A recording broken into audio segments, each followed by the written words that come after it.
Výnimočným hudobným podujatím tohto leta v Šamoríne bola malá večerná hudba. Otvárací koncert sa uskutočnil 18. júla na námestí svätého Štefana. O skvelú atmosféru sa postarala skupina Deja Vu. Ich vystúpenie si užili malí aj veľkí diváci.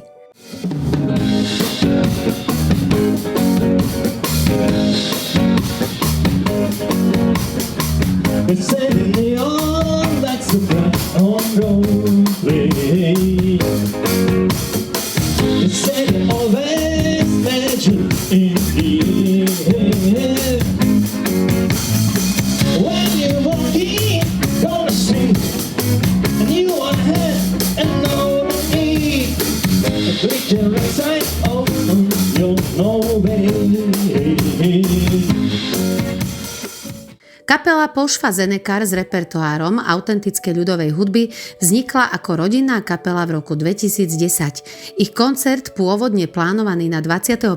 júla, musel byť kvôli počasiu opakovane posúvaný. Nakoniec sa však na veľkú radosť publika uskutočnil.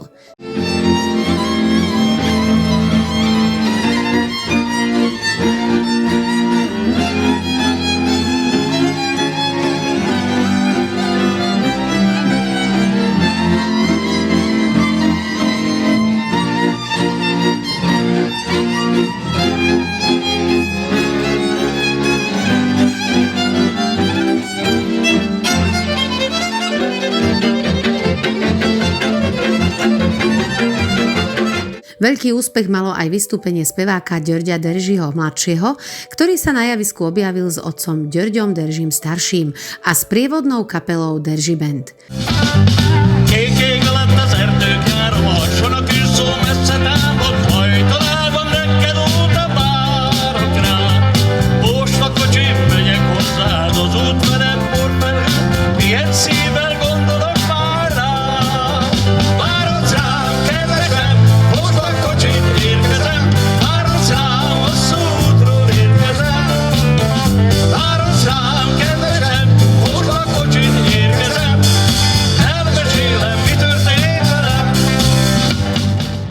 Počasie takmer prekazilo muzikálový a operetný večer pôvodne plánovaný na 1. augusta na nádvorí Korony.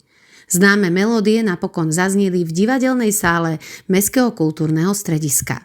Solistov Hajnal Kureš, Rolanda Četojova a Évu Fritz aj teraz sprevádzal symfonický orchester Dunakesi vedený Pálom Farkašom.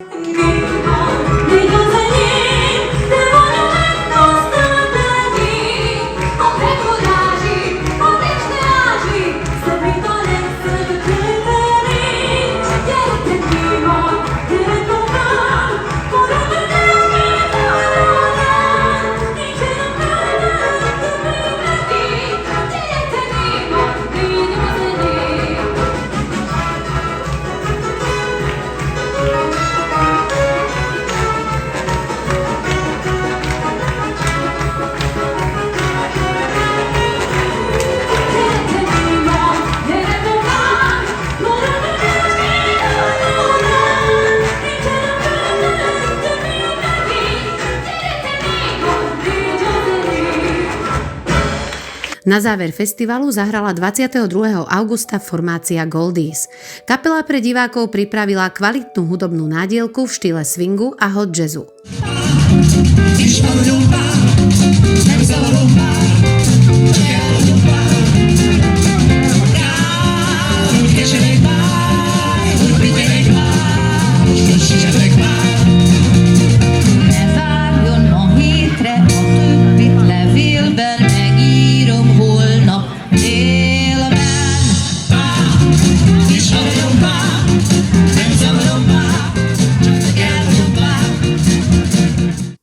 Sériu koncertov pripravilo a realizovalo Mestské kultúrne stredisko v Šamoríne.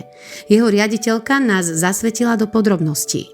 Tento náš projekt Malá večerná hudba, takýto názov sme si vybrali voľne po Mozartovi, sme začali pred 3 rokmi a našim zámerom bolo, aby sme poskytli aj cez leto, cez letné dni hudobný a kultúrny zážitok obyvateľom na voľnom priestranstve tu na námestí svätého Štefana. A kvôli tomu sme podali projekt do Fondu na podporu kultúry národnostných menšín, ktorý nám aj v lani, aj v tomto roku tento projekt podporil. Veľmi sa snažíme, aby aj žánrovo tá paleta bola pestrá, aby sme poskytovali každému, aj tej mladšej generácii, aj tej staršej generácie, taký hudobný program, ktorý je im blízky. Tak preto sme si vybrali také žánre, ktoré na každom koncerte boli niečím iné. Dúfam, že aj v budúcom roku k nám bude fond priaznivý a dostaneme taký grant, z ktorého zase môžeme takýto pekný program pripraviť. Samozrejme aj na budúci rok plánujeme minimálne 5 tých letných koncertov a takisto sa budeme držať tejto žánrovej pestrosti. Hudba tu bude pre nás aj budúci rok a Malá večerná hudba sa určite opäť postará o veselú náladu a nezabudnutelné večery.